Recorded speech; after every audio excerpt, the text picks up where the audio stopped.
Hey folks, welcome back to another TWiP Pro Photo Critique session. This is critique number 17. We've got lots of cool images to go through. Troy Miller is here once again to help me step through the awesome submissions. We're going to go through those next.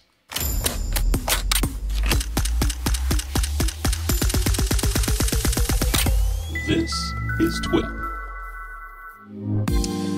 We're really starting to love these photo critique sessions because it gives us the opportunity to look at some of the outstanding work that photographers are creating, but also I think it's helping both Troy and I become better photographers as well, because you kind of see what's out there, what people are doing, good and bad, and and the whole thing is subjective anyway. So Troy Miller, am I right? Is this making you a better photographer doing this stuff? Yes. Any time that we can get our hands in and get involved in either teaching or shooting or sharing, it sort of sparks that creative flame in my brain anyway, that makes me want to go out and shoot. And then I just love seeing other people as passionate about photography as I am and out creating stuff. So yes, it does. It definitely makes me a better photographer and makes me want to go out and shoot more. Yeah. And then we've started slowly easing in at your suggestion, the idea of these themed critiques. Right. So last week was urban decay. This week is emotional or emotion. Yep. And I think that, like you were saying, we were talking offline about it, that helps put things in a box to give people something to, for lack of a better phrase, to shoot for, to shoot for a target and stretch themselves creatively in a particular area. Right. Yeah, absolutely. And then what's really neat about this set of imagery that has the emotion theme to them is how vast and broad that interpretation of what that emotion means. Right. What is it about this that's emotional to them, or what do they think that this will convey emotion to somebody else? And that's really important because, especially what I do in photography or photojournalism or anything, you're trying to communicate an idea, and oftentimes those ideas are the emotion that either you felt standing on the cliff looking at a sunset, or how a groom felt when he saw his bride walk down the aisle, those kind of things, or anticipation of a meeting. Those are all emotion. That's legitimately, where I spend a lot of time. Yeah. It's all about emotion for the most part. Well, let's get emotional, man. Let's dive in. We've got some 16 images to dive into today. You want to start? Yes, let's go. All right. The first one is from Mark Harris. He calls this one Emotional in Blue. All right. What do you think? I dig it. I like the composition right away. I like the fact that we've got the model in the lower half. I like all that negative space. Could be good just to cause sort of tension in the image, but could be for copy if it's going to go somewhere. Mm-hmm. My only critique on the image, and I love the sort of the pose and the casualness of it all, is it looks like we have some motion in her foot, in her right foot, that we can't really do anything in post, but that might be something. Or if it's just maybe out of focus because it's right on the edge. Yeah. But this image to me would look fantastic if she was really small in a crop like this, like really bury her in the frame, really put her smaller or less of, I was gonna say put her away, but that doesn't really make sense. Make her less of a major subject in the frame and smaller and more hidden and more isolated. Yeah, I agree. What I was going to say, probably along the similar lines to what you said, is that I'd want to see her a little bit smaller in the frame, and he's got that cool reflective surface that she's on. She's doing the mirror reflection of her and her dress and all that. I want to see a little bit more of that so I can have a little bit more emphasis of showing that she's on a reflective surface. So that compositionally, that's my input. Looking at the shot itself, I love this pose, because this pose is like, it's very like free and liberating. It's open. It's kind of sexualized, but not, at the same time. As in her hair is a little bit messy, but not. It is just like, kind of take me as I am. And then he's got her with the pointed toes. So, maybe she has some dance experience in there. So it's really cool. I dig the shot. And in TWiP Pro, his comment on this image was, for the emotion themed critique, as in many of my studio images, this is lit with the Westcott Ice Light barn doors, or Westcott Ice Light with barn doors. And ironically, I don't know if irony is the right word, but that's what I'm lit with right now. So coincidentally, coincidentally, that's the word I was looking for. Thank you. So I'm lit with two Westcott ice lights, one on either side of my display, but they don't have barn doors on them. But yeah, I dig those lights. They're actually pretty cool. Yeah. So what I would suggest to Mark is, when you're lighting this, because I know that those lights are vertical, right? So I'm assuming if you're holding that light vertical, you're sort of broadcasting light onto her chest and on the inside of her left arm.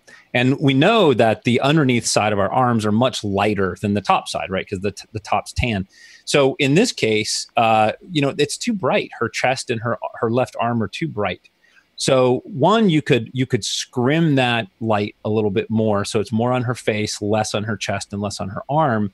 Or you could just burn that in a little bit. And I would love to see more focus on her face and less on the bright areas that aren't.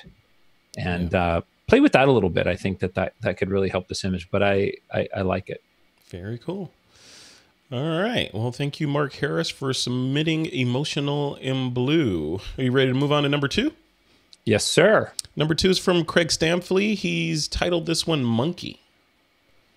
I love this. So cool. Yeah, this is like the classic kid right here. This is like, you look up kid, this is what you see right there. Yeah. Yeah. I you know what? This has a lot of emotion to it, because I can just see, somebody either playing with him, he's giggling, he's being goofy. It translates perfectly well. The crooked hat, his scrunched up eyes and that big grin. I love the treatment on the image. I love that sort of soft pastel-y color. It's just, everything about it is just treated really well. I really like it. I don't have a lot that I could say to improve the image that's major. Yeah. Other than maybe take the green logo off his shirt, unless that's significant to the shot. But I was going to say the same thing. Yeah, take the logo off, and then there's some object on the right side of the frame over his shoulder. I'm not sure what that is, which is a little bit distracting for this particular portrait. But I mean, this is the shot. This is this is a candid shot. Or it could be a candid shot of this child who is Craig's son, I believe. He said in TWiP Pro, he said, "Now for a bit of emotion. This is of my youngest son. I'm also experimenting with reducing the saturation and vibrancy on some images." So I think he succeeded. Yeah, because this one could clearly have been saturated with that shirt popping out and the red hair of the kid and the red under the hat, and you totally could have made this pop. But I think I like it slightly desaturated like this. Yeah, I do too. And there's a little dust spot right above his collar on camera right. So check on that. Oh, right. Spot. Yeah, right on his collarbone there. Yeah, a little dust spot. Yeah, no, really, really well done. I love this. And by the way, I thought I would interject. It sounds like, for me, maybe I'm being really critical when these images come around, and I am a bit. However, I do this on every single image I edit. I go to Hawaii, I shot 500 images, I keep 100. I literally edit them like this. I go through each one, I custom tweak it, I bring it into Photoshop, I clone stuff out. This is not just, for me, this isn't just like, image competition. I literally edit every image like this. Very cool. Good. Maybe a bit obsessive, but hey, but that's what people are looking for. This kind of objective yet professional and experienced critique of I just thought images. It was fair to add that I'm not just telling you that you should do that. That's literally what I would do if these were my photos. Even if they just sat in my library and nobody saw them, I would still do that. Love it. Cool. All right, Craig Stamfley, thank you for submitting Monkey. Craig has another one in here, and it's titled Sunday Session. This is called Sunday Session. I just got to say, this has got to be one of my favorite images of all time. I mean, that I've ever seen. This is so classic street art. This is just, you know, I could see this huge and I could stare at this for a long time. There's so many stories going on in here. The black and white treatment is exceptionally well handled. The vertical lines of the posts are exceptionally well handled. The terracing or whatever that across the top, you know, that decorative that's framing work, oh, it's awesome. I can even see underneath the Fox Sports window. I think that's probably Craig standing there taking the photo with his little reflection in there. Oh yeah, I didn't even notice that part. Yeah, look at that. Yep. Yeah, you've got the guy on the right. You can see his cigarette lighter and his cigarette, and the dude in the middle, his tattoo, and the woman that's engaged, and the people in the back. I just love it. The two ladies over on the left, her empty Coke bottle. You know, she's got Coke and the other woman's got a wine. Like, why didn't she get a wine? Why does she have Coke? You know, it's just, I love it. This is cool. I'm looking at the EXIF data for this, and it's he shot this with a Canon EOS 5D Mark II with a lens that was at 50. The focal length was at 50. He shot it at f2.8, and it was at 1/100th of a second. So wow, so he was in close, which is amazing, which is really cool, which is what you need to do. Yeah, it is cool. In the TWiP Pro, he said, one more for the emotion challenge. This was while out and about with my family in South Bank. I had my 50mm with me. This is a quick stop and enjoy the scene in the pub with everyone enjoying each other's company with a cheeky beer close at hand. Yeah, you can almost feel it too, right? Everyone's just having a good time, having conversations. Yeah, it kind of makes you want to be there with a cheeky beer close at hand yourself, right? Yeah, but it's just, I mean, you know, so this is one of those kind of shots in photojournalism that I really admire because it's good timing, and maybe it was just luck at the time, or maybe he waited until everybody's head position was correct. But you really don't have a lot of stacked heads. You don't have things growing onto people's heads. You have expression. You have the direction of light. The guys at the bar closest to us are lit better than the people that are behind in the restaurant. Even though it's photojournalistic in nature, it still has all those qualities of light, composition, emotion, you know, everything. Yep. Love it. Love it. Good work. And you said, Craig Stanfley, you should take away from this that Troy Miller said this is the best image he's ever seen. One of the best. I believe you said ever seen, my friend. Maybe. And it's recorded, so. It is recorded, so rewind back. He said ever seen. Just chop that bit out. One of my favorites. Yeah. And I'm just going to add real quick, as I'm looking at this, I would crop a little bit off the right. So the distance from the edge is the same for the man on the right as it is from the woman on the left. Oh, okay. That would give me a little better balance, but I had to find something. Had to find a suggestion. Yeah, and that would have been my suggestion too, is because you're cutting off a bit of the people that are sitting probably at a bar inside on the right side of the image, and bringing that in just a little bit to de-emphasize or get rid of those people, and like you said, to make it more symmetrical with the cropping on the left side versus the cropping on the right side. But that's nitpicking, right? Yep. Yeah, completely nitpicking.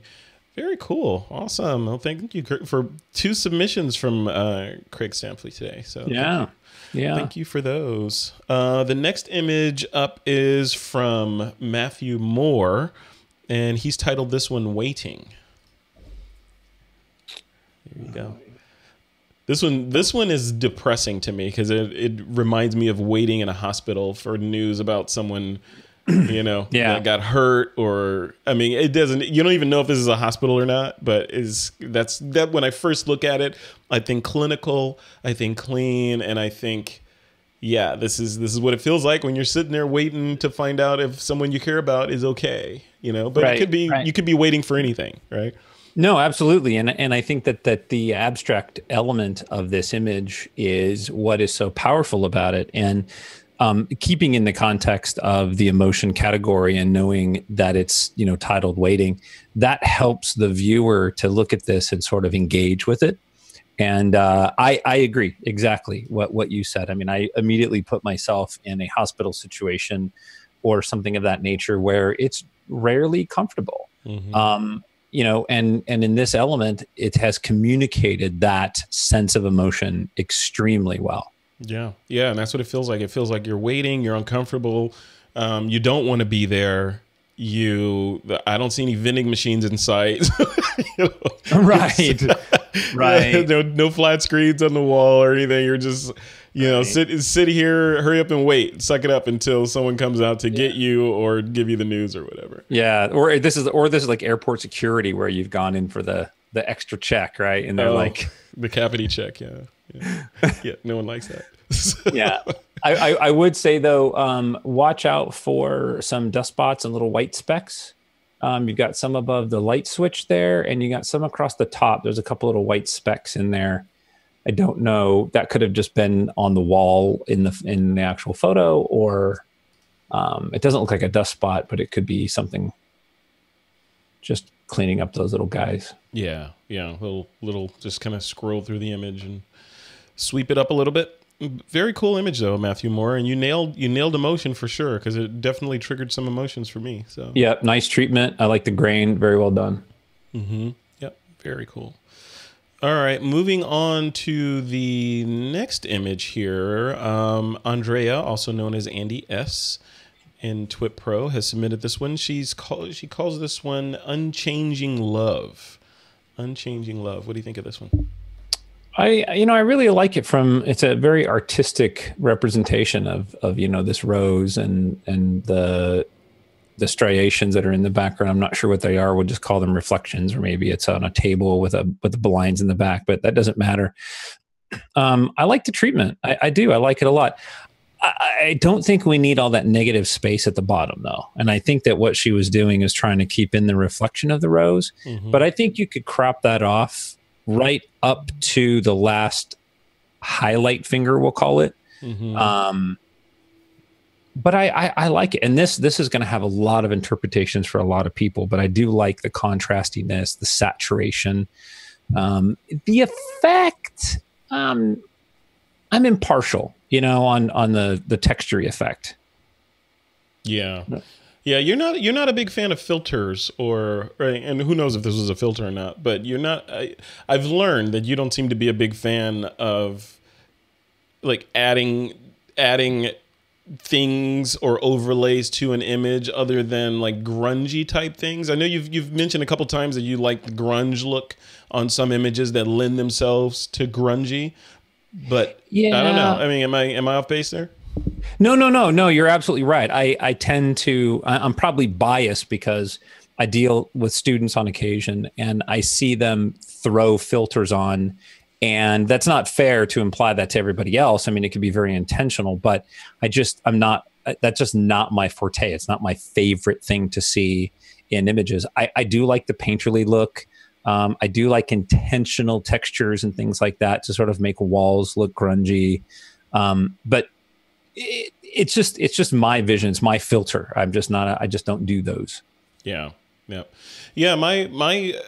I don't know. This one's hard to critique because this is artistic, and when you get into art, you're moving away from traditional quote unquote photography, and you move more into an artistic interpretation or a purposely composed and built scene where you lay this rose on there because you want it right here on the left side of the frame. You've decided that you want these horizontal lights going through and you want this reflectiveness in there. These are all conscious decisions of the artist that created this. So, it's for these kinds of images, it's hard for me to say anything that is negative about the image other than obvious defects in composition or technical execution, because in the end, this is what the artist wanted. Right. But that said, I'm not saying that this is not a good image. This is a cool image. I could definitely, as we say in the beginning, we used to say all the time, I could definitely see this printed big, right? So it could be cool. When I look at this, I think of it being printed. I think of either a small poster or it illustrating a story in a magazine, a book cover, a greeting card, right? It could be a greeting card. I think all those kinds of things this kind of image lends itself to really, really easily. So this might be a good target for stock photography, as I think through it. Yeah. And then that negative space on the bottom would be really good for copy. Yeah, no, absolutely. Absolutely. Yeah. For a book. And it'd be, like the title could be like he said what? Yeah, there you go. Yeah. And there you go. The mystery of it all. Or all, you know, all I got was this rose out of the whole relationship. Oh, it went so dark right there. Just immediately went dark. This is all he gave me. He ran away with some other woman and left me with this rose. I love it. That's where my brain goes. It goes dark. I don't know. All right. Well, Andrea, also known as Andy S., also submitted 2 more images. So the next one she calls Disengaged. Let's take a look at that one. Look at this. Speaking of artistic interpretation, right? Yeah. Yeah, no kidding. You know, it's very cool. And I will say, you know, the compositional elements are there. The you know, where our eye is drawn to is really nicely done. It's cool. These are the kind of things I like. You know, I like to figure out how to make these. I know there's all kinds of cool ways to do this in Photoshop and techniques of taking an image and tweaking them and adding these swirls. So, you know, coming up with this, that's really neat. Mm-hmm. Yeah. Yeah, I love this. This is, you know, this reminds me of just a sneak peek, right? I'm not going to go into any detail on this, but sneak peek, you and I were talking about this new show that I'm about to reveal called, I'm not even going to talk about the title yet, but there's this new show that I'm about to reveal that explores different genres of being creative and the different ways that you can be creative along with and including photography. And this fits right into that, right? So this fits right into having a discussion about what were you thinking when you created this art piece? Because this isn't necessarily photography unless, you know, she was traveling through a wormhole or something, right? Yeah. So, right. This isn't necessarily photography. This is more an art. This is an art piece.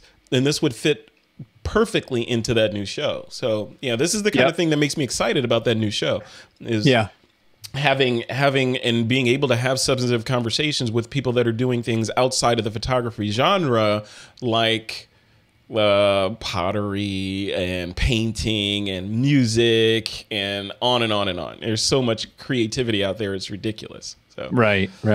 Absolutely. Nice. So Andrea S., Disengaged. Very cool. I like the title too. Good title. Yeah. When I look at this, I think of Doctor Strange falling through a wormhole or something. That's what I think. That's Doctor Who. That's him and the TARDIS is flying right through there. Oh, or the TARDIS, another doctor, another time traveling doctor. Very cool. All right. So she's got one more in here, and this one is titled Forgotten. Forgotten.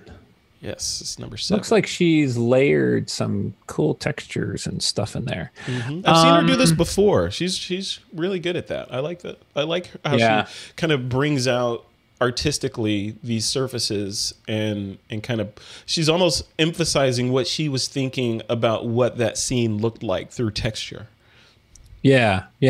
And I really do like that. I think that sometimes I get stuck in the traditional photographic style, so I tend to immediately look at things and immediately in my brain says, oh, well, the chair is too close to the bottom. You know, there's not enough space on the bottom of the chair. There needs to be more space around it. And you know, the left side is a little bit heavy. Like we don't need all that left side because compositionally I would like to see the chair, presented more. I'm not saying those are things that you should fix. I'm just saying those are things that my brain immediately is drawn to. Mm-hmm. In an image like composition is composition, right? So unless you're creating a pure abstract work, then all compositional rules go out the window. But if it's something that's kind of rooted in photography, then compositional rules apply. True, and I would suggest that even completely abstract compositional rules still apply. There's still going to be a primary hook, a secondary hook, a center of focus, what's your eye drawn to, those kind of things. I mean, bright spots your eyes are drawn to more. Like in this, there's a bright spot directly above the center of the bench, and there's a bright spot to the right of the lower leg of the bench. Yeah. Those things your eyes are going to go to, whether you consciously do it or not. Your eyes are going to look at those and try to figure out, like, what is that? So if you remove them, then you're going to be drawn somewhere else. And if you put them somewhere on purpose, you're going to be drawn to them. And that's a way for the artist to draw attention. Yeah.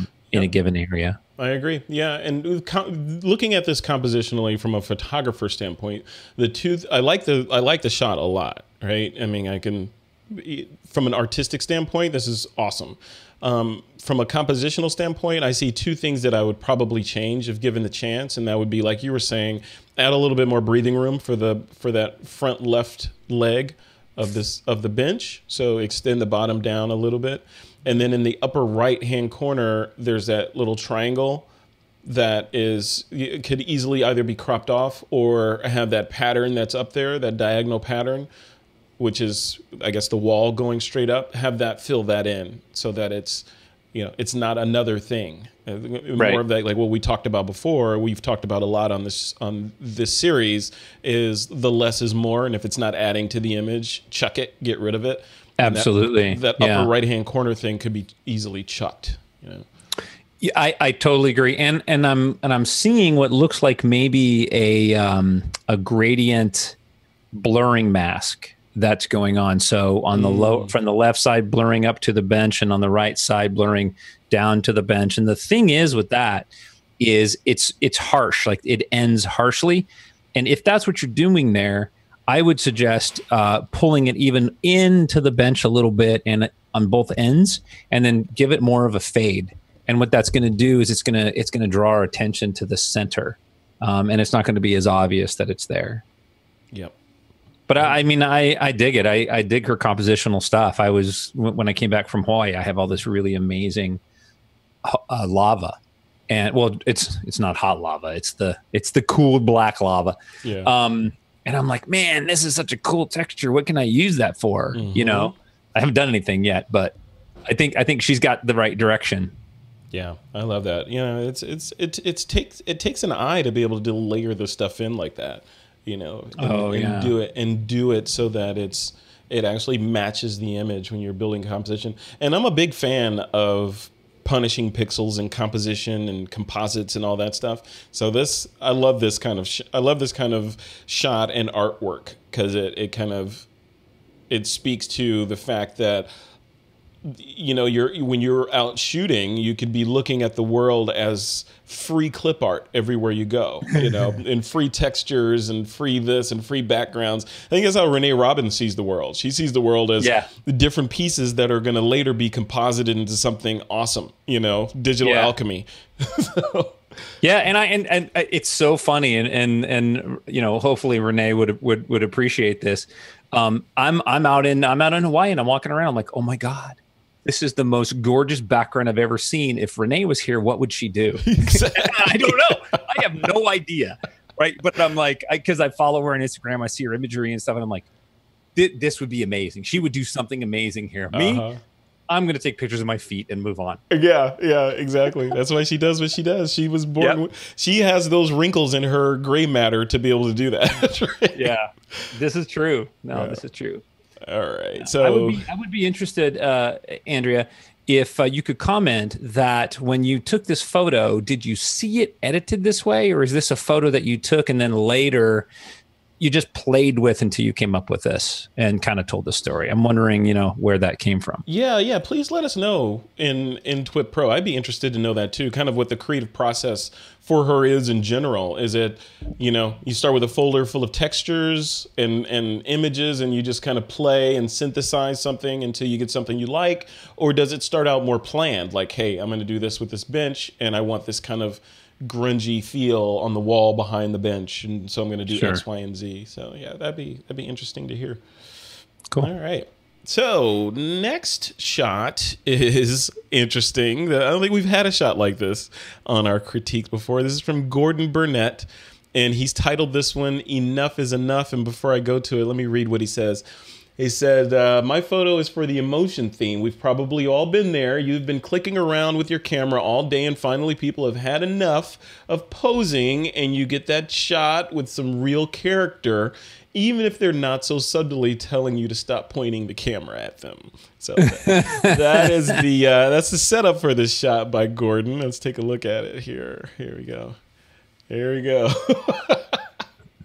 Yeah. No, obviously it was a quick snap. And I think that's what sort of lends itself to this being such a good photojournalistic and emotion type image, is that it's, even though it's not in focus, it's clear that it was taken quickly. It was this guy's expression, whether he's being serious or goofy or whatever.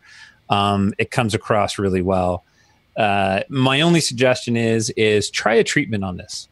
You know, play with some different styles or something in Lightroom, or maybe black and white, or tone it a little bit. Go more monochromatic. I think it would tell a better story. But I like it. Yeah, I agree with everything you said. Yeah, maybe play with it just a little bit more. I mean, it's not a bad shot. I mean, I'm a huge fan, as I've been saying, Troy, for a while, of story behind images rather than just a pretty picture, And I mean, this is story. This has some story behind it, and he wrote a nice little paragraph to tell us what was going on here and to go along with the story. So and ultimately, the images, the story is really first, and then the technique builds on that to help convey the story, right? Yeah. So it's not technique or equipment first; it's the story first, and then you build on that. Yeah. Yeah, and you look at this shot, and his description about people being annoyed with him and him finally getting a finger like this. I mean, I'm looking at the EXIF data. He was on a full frame EOS 6D. 6D is full frame, right? I don't know. Yeah, you're a Nikon. Yeah, so he was on a 6D with a 50 millimeter focal length at f1.8. So 50 millimeters, you're up in this dude's grill, man. Yeah. Maybe photograph people with a 200. Exactly. You're lucky he didn't fold that finger in and use. Yeah. So yeah, we used to do exercises when I was in the military. When I was going through photo training, we used to do these. It was actually, I went through some training in Denver, Colorado, and they wanted to get us used to breaking through our comfort zone of shyness and all that. And we were shooting film back then, obviously, but they would give us 136 exposure roll of film and send us out on the streets of Denver, not Denver. Was it Denver? I think it was Denver, or Colorado Springs, one of those, in Colorado. And we would go out for half of the day, and we were charged with coming back with, I think it was like 15 or 16 head and shoulder portraits with a 50 millimeter full frame.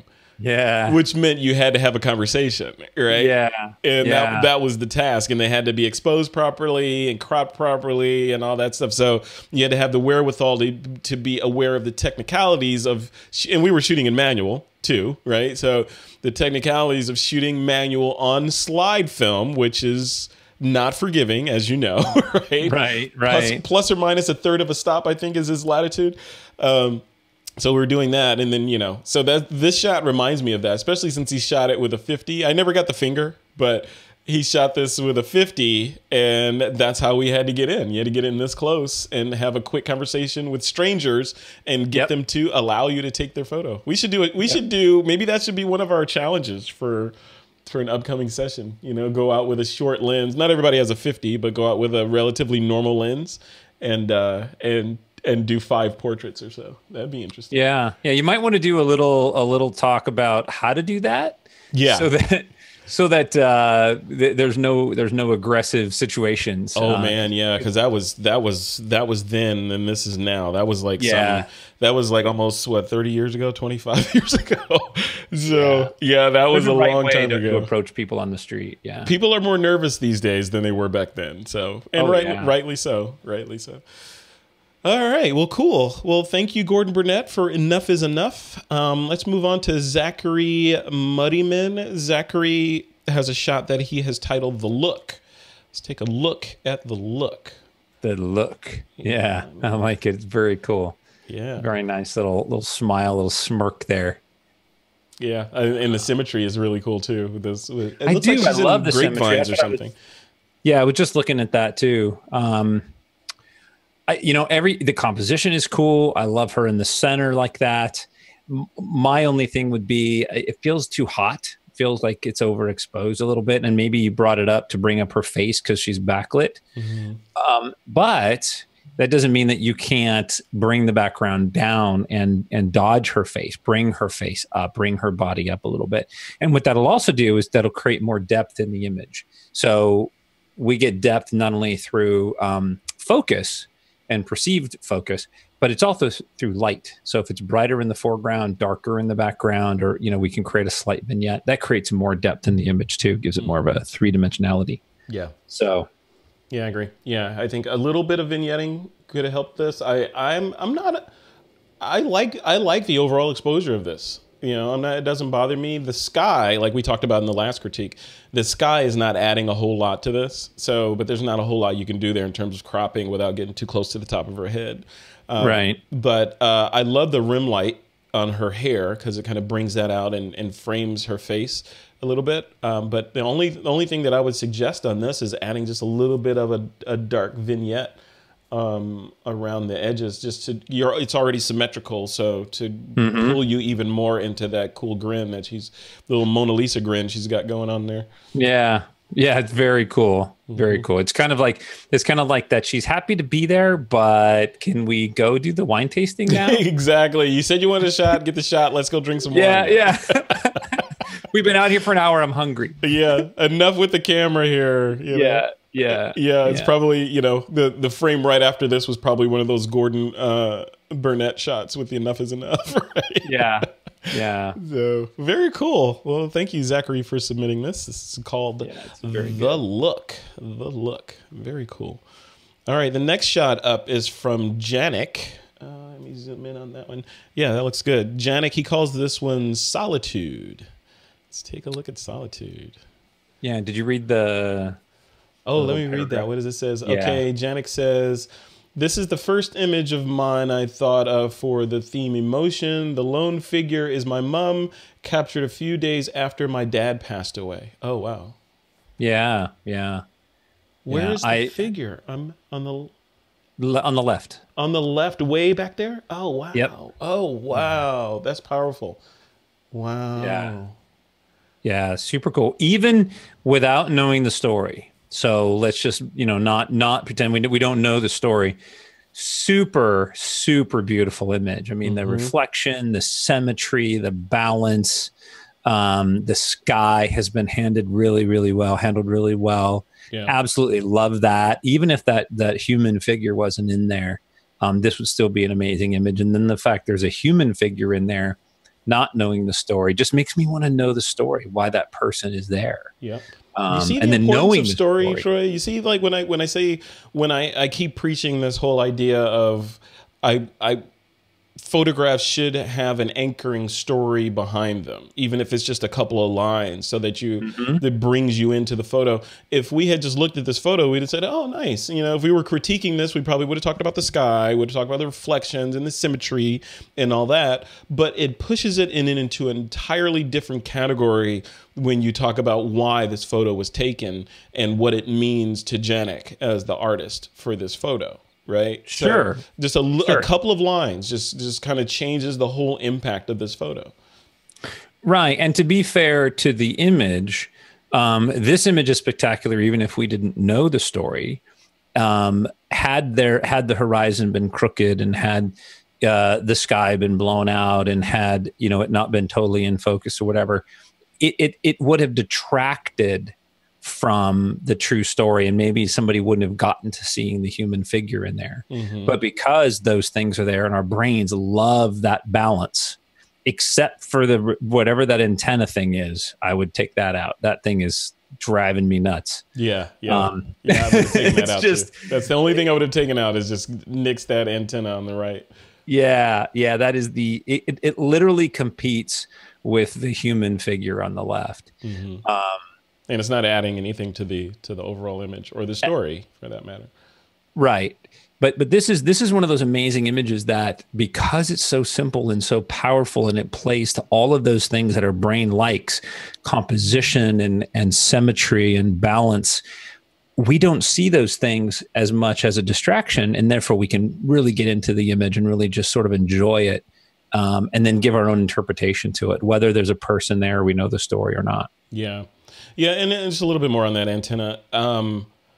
So knowing the story of this image, the only reason I could see for keeping that in the antenna is if it's integral to his dad, right? If there's some tie-in, If there's some tie-in to, there's something significant about that antenna and Janik's father, then it makes sense to leave that in there 100%. But if it was just there and there's no consequence in removing it, then yeah, definitely clone that thing out. No, good point. Yeah, good point. Yeah, very cool. Awesome, Janik. Thank you for submitting that. All right. When I saw that one come up in TWiP, I was like, ooh, that's good. Right? Yeah. Yeah. Symmetry. It's something about symmetry that makes our brains release a couple of endorphins or something. I don't know. I mean, even when you talk about photographing people, right? It's the symmetry. We look for symmetry in faces, and we find symmetry as attractive and asymmetry as somehow less attractive. That's just the way we're wired. So when we see that in nature or in photographs, that also applies. We want things to be symmetrical for some reason. All right. Next shot here is from JC. And what does JC say about this one? First time submission, Street from New York City. JC. There we go. I wonder if that's Jesus Christ is in TWiP Pro now. JC's a member of TWiP Pro. This is so cool. This is kind of reminds me a lot of like the Craig Stamfleet image. You know, I love the composition. The heads are in the upper thirds. You know, you've got all the nice compositional elements. It's cropped square, which I totally dig. It looks like the processing may have been pushed a little bit further than it should have been on the woman's arm. You know, in the woman's arm right in front on the edges, you can see some weird banding or something against her shirt. That's just minor. I always tend to see weird Photoshoppy things. Yeah. But I love how it's handled. The woman with the basket, the market basket on the left, her face, you know, the one-way sign, the hug, the expression on that guy's face. The other woman on the right carrying her bag, and there's somebody in front of her who's on their phone. You can see their phone kind of sticking out.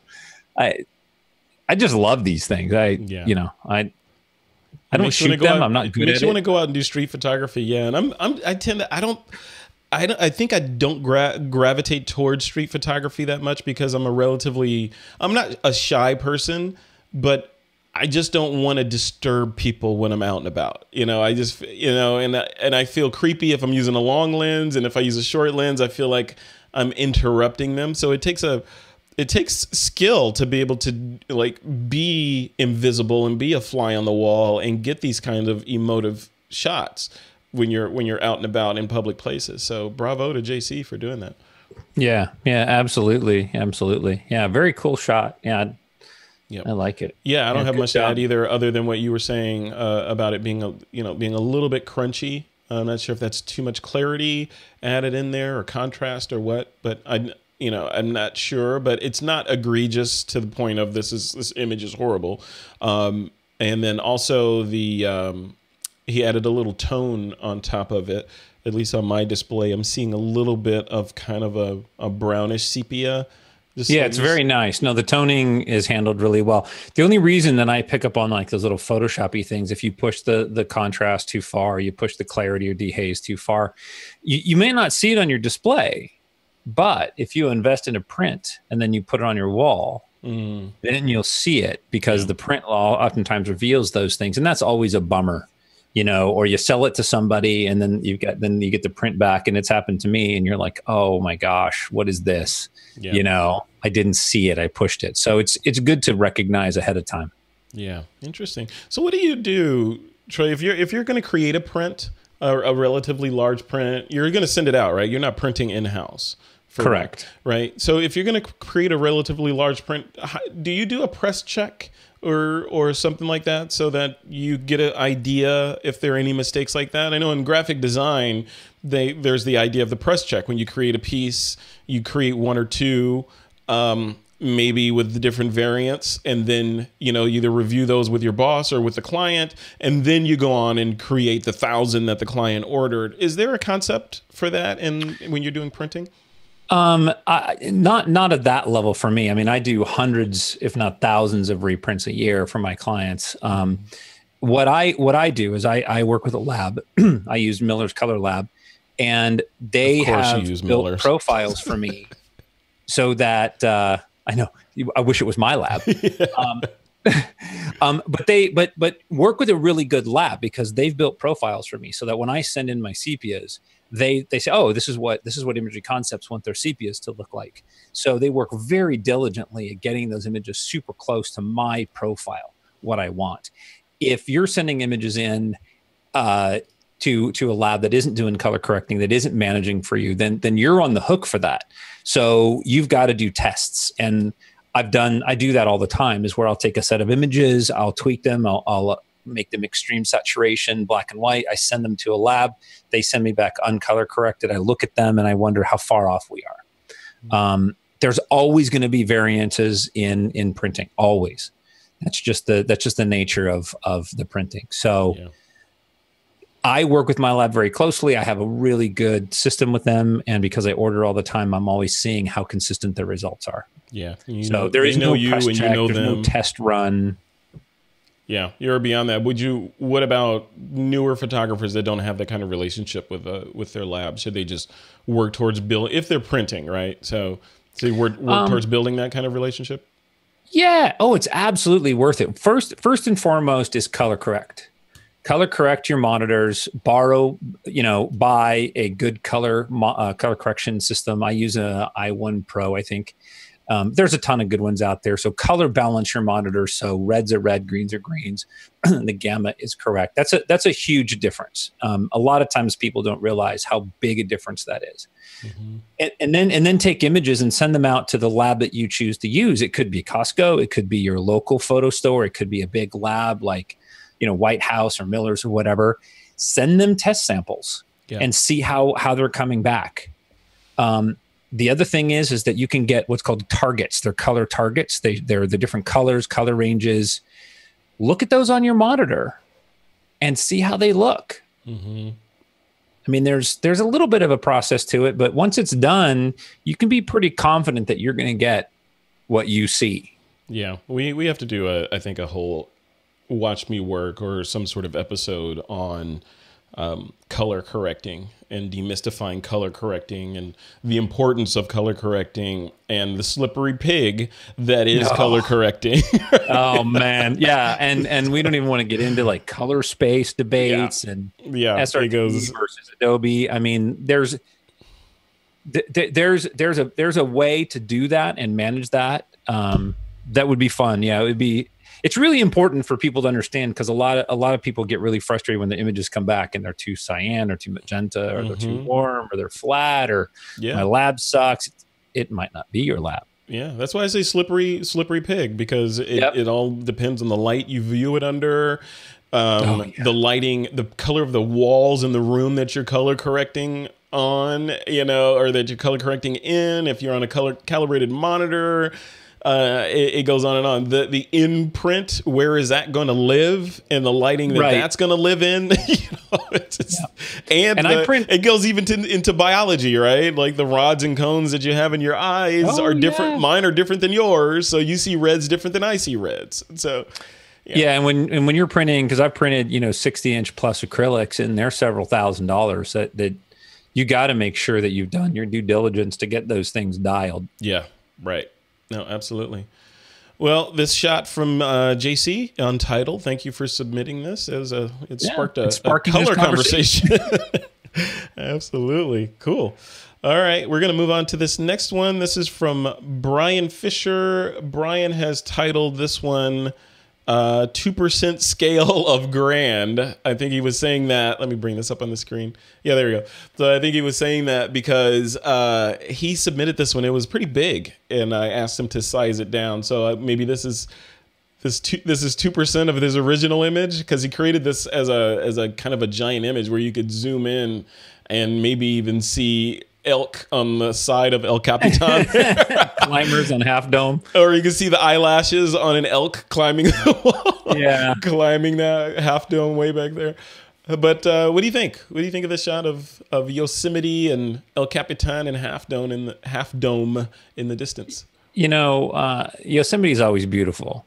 And one of the challenges of shooting from tunnel view, which is where this is it's been photographed 1 million times. Yeah. Right. So when you've seen so many, it's really kind of hard to look at another image and say, oh, well, here's what you should do. Yeah. Because the problem I have with landscapes in general, because it's, unless you're doing someplace that no one's ever been before, or you're doing some kind of funky perspective.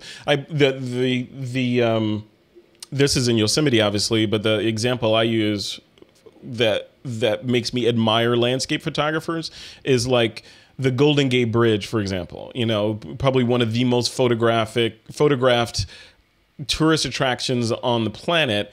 And I go there, when family comes, I'll go there to, give them the obligatory San Francisco Bay Area tourist destination route. And it's always once people want to see the Golden Gate Bridge, so take them on that. But it's like, how do you take a photo of that hasn't been taken before? In 360 degrees, like you could do a bubble around that thing and put 50 million dots on that bubble and aim a camera at all focal lengths at the bridge, and that shot's probably been taken. Right. Yeah, and to be fair, it has. Yeah, right. So anytime anybody goes anywhere and stands in somebody else's tripod holes, you've got to really sort of think like, okay, I'm just going to document this for me.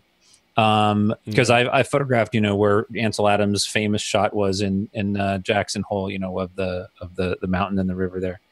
And it's not me trying to, compete with that. It's just like, oh, this is a cool spot.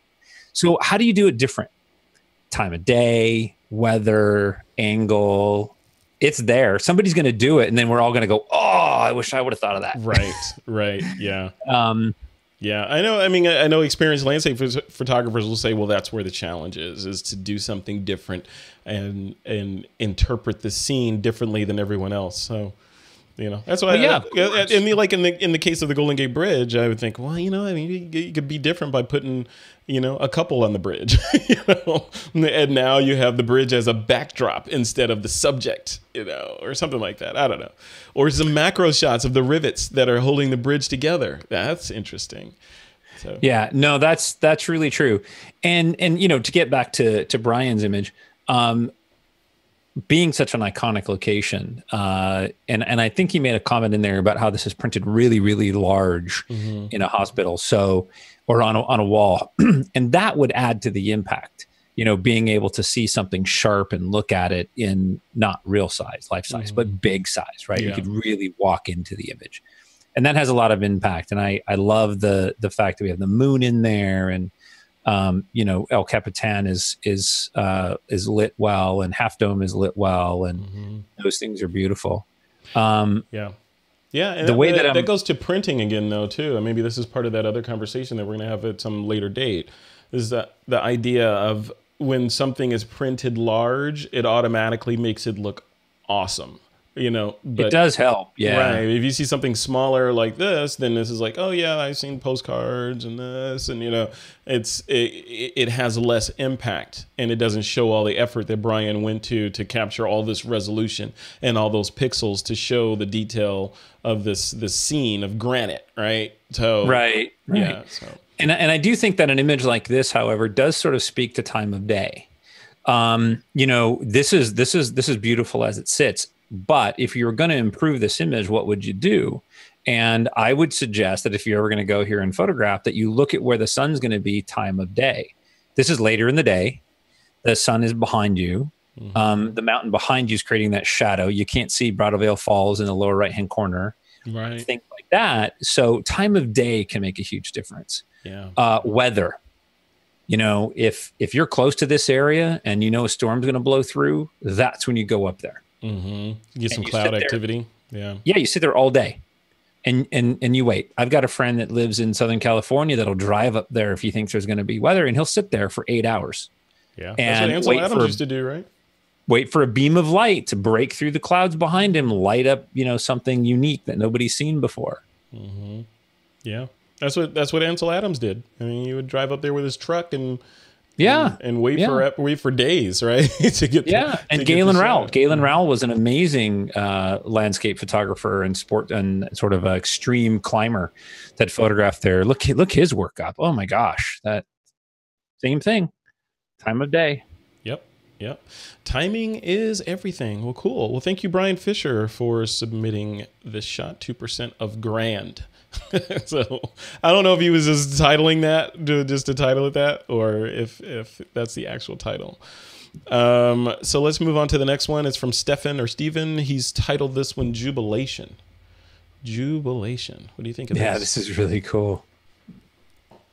Yeah, this is nice. Nice. Good timing. I love the yeah. You know, this is one of those exceptional photojournalistic type of shots because timing matters. Right? Like right when he's kissing that trophy, all of the confetti comes down and there's some motion in the confetti. It's not blocking his face yet. You know, like maybe the mass of confetti would block his face at some point, and that's not happening. The confetti hasn't covered all the other drivers and stuff. I just, you know, what good timing. Yeah. Just good crop. Good crop. Yeah, this is your classic photojournalistic documentation shot, right? So I mean, it's catching the decisive moment, which is, you know, the confetti in the air, the onlooking racers there, or the crew. I'm not familiar with IndyCar that much, but I don't know if those are other races or other racers, or if that's his crew. I'm going to guess that's his crew because they're all dressed similarly. I don't know. But then he's kissing the, I think it'd be another shot too, if you had a shot of that's a little bit tighter on him with the confetti in the air and him. So you could see that, it's the emotion in his face of him kissing the trophy. But yeah, no, that's cool. That's a cool shot. Have you ever been to it? Have you ever been to an IndyCar series race? Nope, never been. Yeah, me either. He says this one, Stephen has his comment in TWiP Pro says Simon Pagenaud kisses the trophy in jubilation after winning overall Verizon IndyCar Series championship. Oh, wow. Cool. Very cool. Yeah, that's seems like a big deal. Yeah. I wonder how much he got paid for that. That's very cool. Yeah, that sport seems almost unapproachable in terms of the effort and the expense just to get into it, right? Like if you're just going to play basketball or hockey or tennis, then it seems like, you could, if you're good, you could get in there. But if you decide that, hey, I'm a good driver now what? Speed racer, get your car, So you got to be a couple $1 million into it before you can even attempt to try or something. I don't know, but cool. That's a cool shot. That's why you can be a photographer and enjoy the game or enjoy the race from the sidelines with a long lens. All right, the next shot up is from Mark Harris. He's titled this one Caroline. Caroline, what do you think of this one? Oh, I'm sorry. No, I'm on the wrong one. Is this Mark Harris? It says the file says Mark Harris, but it says Kyle Nishioka. This is Kyle Nishioka. I got this wrong. What did I do? Let me see. Let me look in here. Yeah, no, I'm sorry, Mark Harris. This is not yours. This is Kyle right Nishioka. This is named wrong. Who named this file? No, this is Kyle Nishioka's work. Thank God for the watermark. Yeah, Kyle's yelling at the monitor right now. It's mine. It's mine. We heard you. We heard you. Yes. No, Kyle Nishioka. Thank you.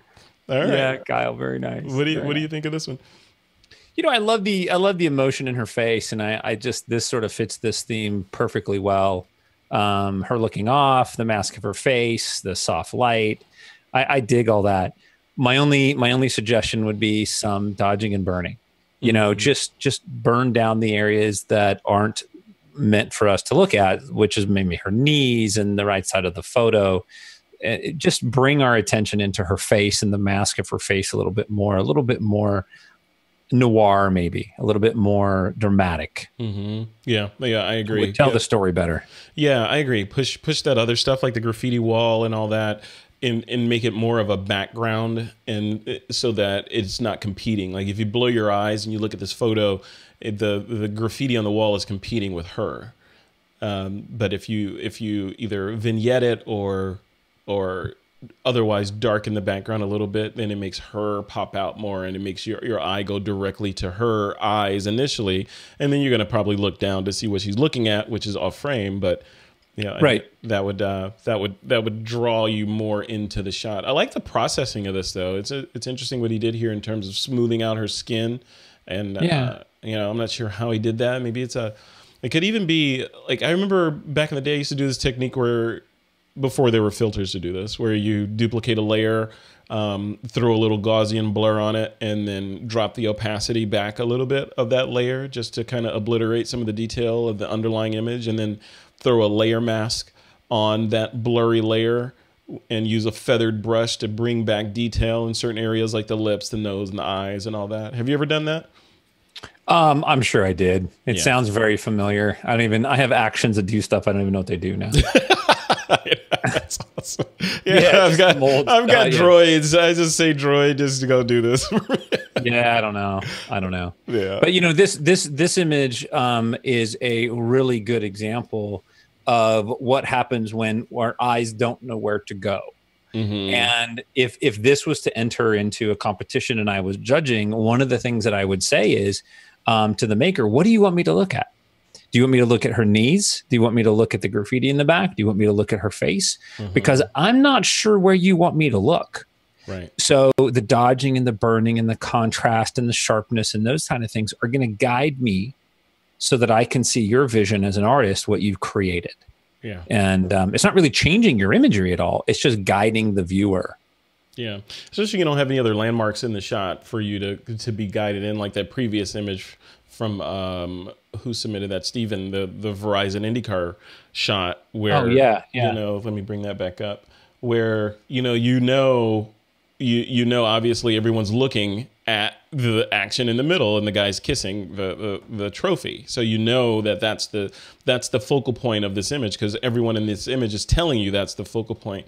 But if I go back to Kyle's image here, which is fine, there are a bunch of elements in the scene, but you're right. None of them is telling me that I should be looking at her face, other than there's another human like me in the photo, and I'm drawn to her eyes, and then I'm drawn down to what she's looking at, and I don't know what that is either.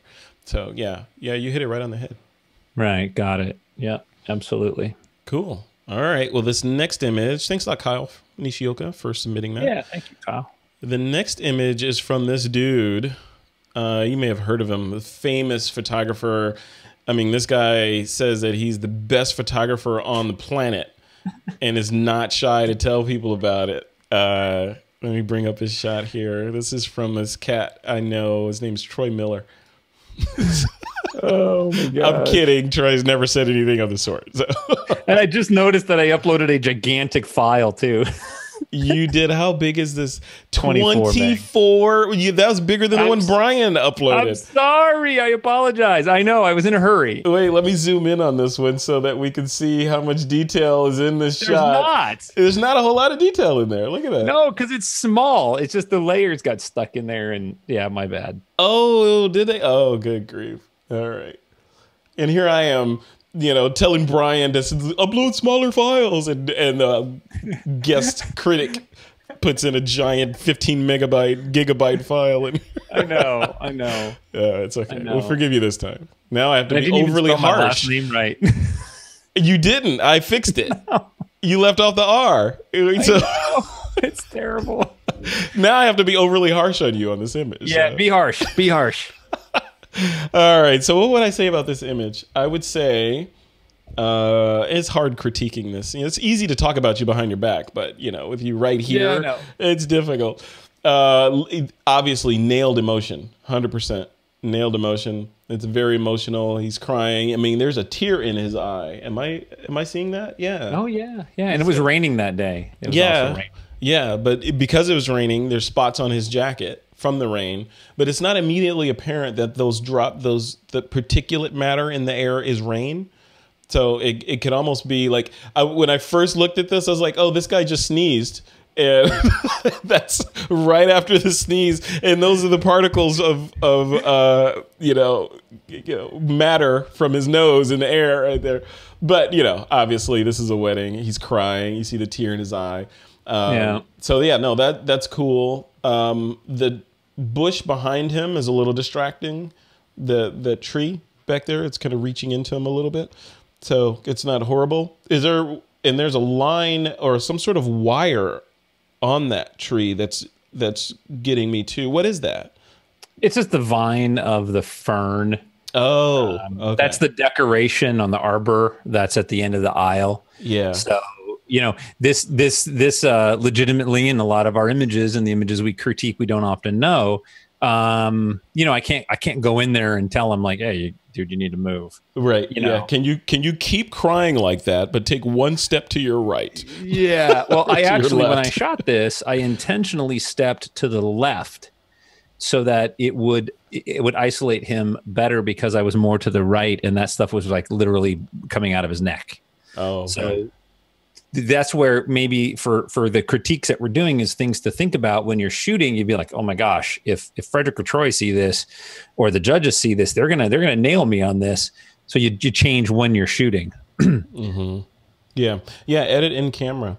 And what am I looking at there on the inside of his right lapel? There, is that a microphone? Microphone. Yeah, it's a microphone. Okay. What is this guy's function at the wedding? He's the groom. Oh, this is the groom. Oh, okay. Yeah. So the mic was there for the vows to be recorded and Yeah. transmitted. Okay, got it. Yeah. I often have those. I mean, I submitted this way, so it's more of a, when we pick the topic of emotion, I immediately thought of this one, and you know, this is how it would go in the album. I might remove the microphone if it's in a clean place. Yeah. I probably would. Yeah, a little surgery to get that right out of there. Yeah, that's cool. Cool shot though. Awesome. Yeah, but he was very emotional, which was great. What are your overall thoughts on the shot? You know, I wish I could have had a cleaner background and I had more space to work with, but I didn't, and I don't like the ferns in the background. I wish those had been taken out. If this was going to go into an image competition or a wall portrait or something for them, I would probably get in there and clean those things up a little bit more.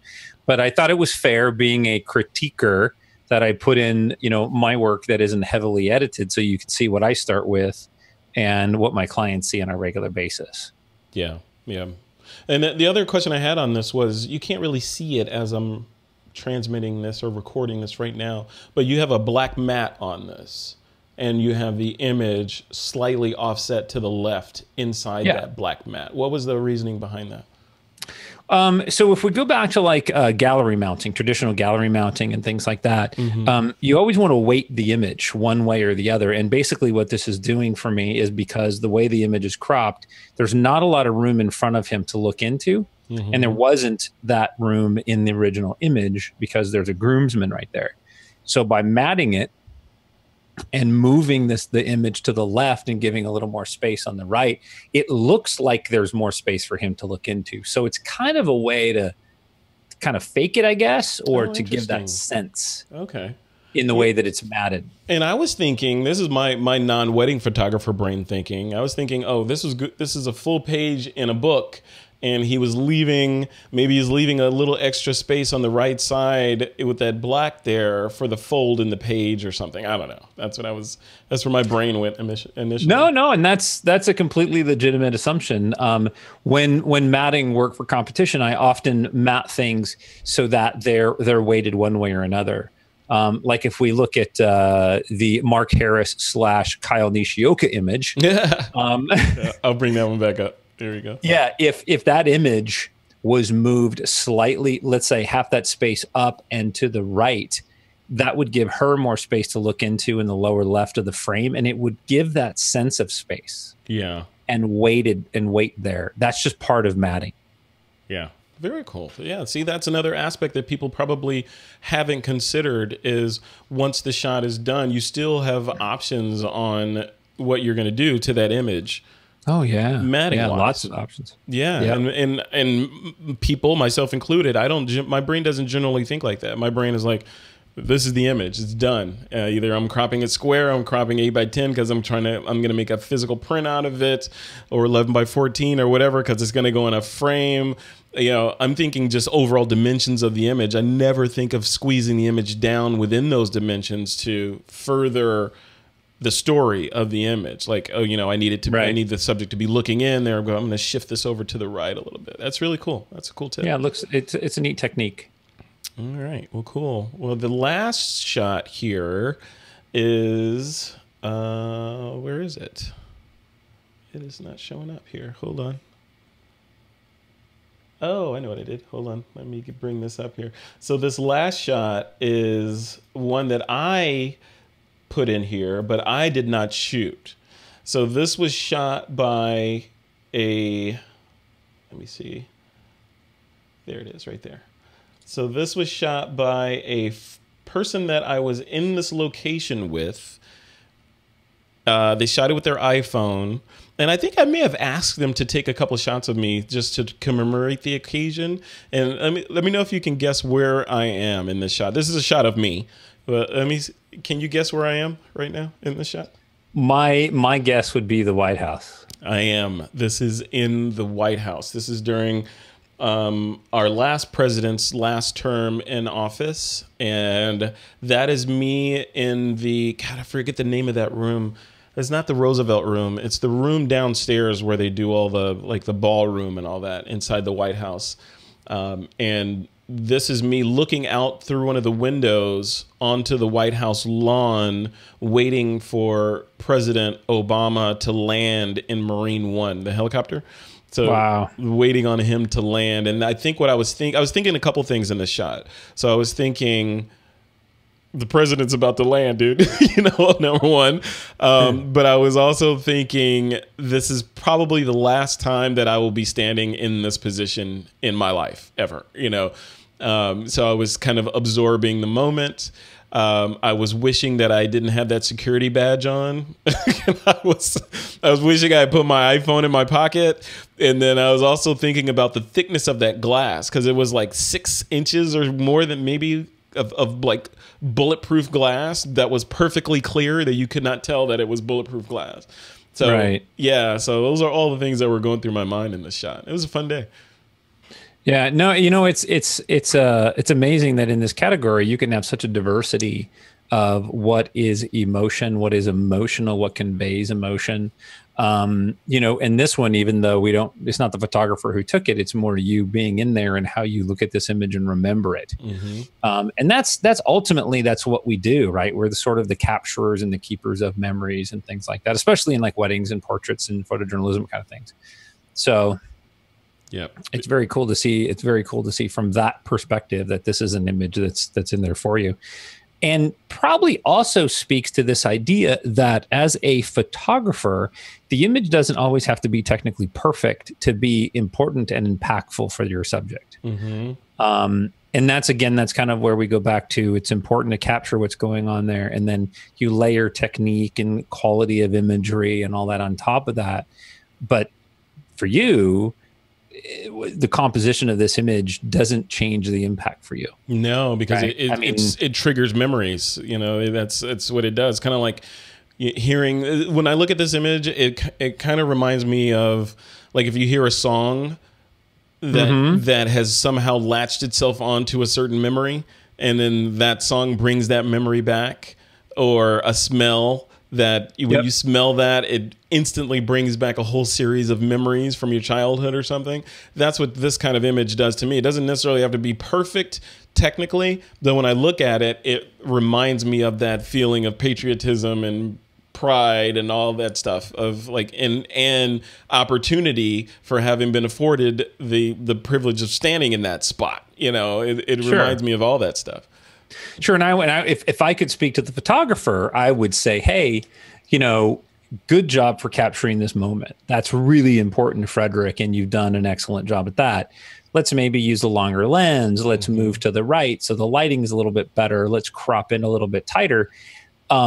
With the understanding is that's going to build it's going to build a technical image that's maybe a little bit better technically. Yep. I just totally screwed that up, didn't I? However, understanding that the capture of that moment is more important than all those things until you can start adding them. Yeah. Nope. I totally agree. But this was a fun image. That was a fun image to have taken of oneself. And I think that image is indicative of the importance of camera phones and good camera phones, because that person didn't have a camera, a regular camera with them, and because obviously everything's screened to get in there, so only certain people like me had real cameras in there. This person just snapped this with an iPhone, probably an 8 at the time, 6. It was iPhone 6. Yeah. I just snapped it with an iPhone 6 and boom, there you go. I got something that my grandkids and great grandkids will be looking at, which is important. And I think that's more important than, hey, I have the latest Nikon, Canon, blah blah blah, Panasonic, whatever. Right. Just get the dang shot, Yeah. When it's important like that, don't be like, oh, you know what? The light on Frederick is really good in that shot. I would take it, but my good camera is back in the hotel room because they wouldn't let me bring it. Right? Then boom, moment's gone. Yeah. No, it's so true. It's so true. Yeah. Well, let's wrap this up, man. So sure. What's I'm gonna throw the ball to you in your court in terms of picking the topic for next week's critiques, the subject or theme. What do you think? I think it should be food. Food! Awesome. I think it should be food. Yeah. I like it. I like food. I tend to I have a relationship with food. Well, there is a gal there. Well, I say a gal. She's the owner of it. It's called. I sent you a link in Slack. I think it's called Nutmeg Image Work. She's a food photographer back east somewhere, and I follow her on Instagram. And I just absolutely love how she photographs food. And it goes beyond just documenting it for social media, right? It's literally quality of light and composition and all this really cool stuff. And I've never done it. I've never shot food before, so I'm going to try. I'm going to try to do something cool with it. But I think that would be really neat. Awesome. Well, food it is. Now, does this food have to be taken within the next 7 days, like between now? This is Monday the 21st, and we will hopefully be recording, if the universe allows it, on the 28th of next week. Does it have to be shot in that window, or can it be something that they harvest from their already captured library? I don't think it matters. I mean, honestly, if it conveys, just like this emotion category, we pulled stuff from our archives, and I think it tells the story really well. It would be neat at some point to actually have sort of a 2-week assignment and actually see work that somebody went out and created in that time, but maybe work up to that. Yeah. Well, that's coming. We got plenty. Hopefully we have plenty more things to do. And like I mentioned, that new show that I'm working on, this could fit into that as well. That's going to be really exciting. I can't wait to tell people about it, because it's kind of a big deal. It's kind of an evolution of the stuff that I've been working on for the better part of a decade or so. So very cool. All right. Troy Miller, for the folks that are watching this for the first time, if they want to go check out your work to validate your opinion, where should they go to maybe critique your stuff in the comments? Yeah, I know. It's only fair. SpicyJello.com is where you can sort of track me down. Also, my wedding work is imageryconcepts.com. You can see a lot of stuff there. And Instagram is SpicyJello.com. You can see some stuff there too. Awesome. Cool, man. Thanks for coming on, and we'll do this again next week. You got it. Food. Food, yes. All right, man. Take care. Take care.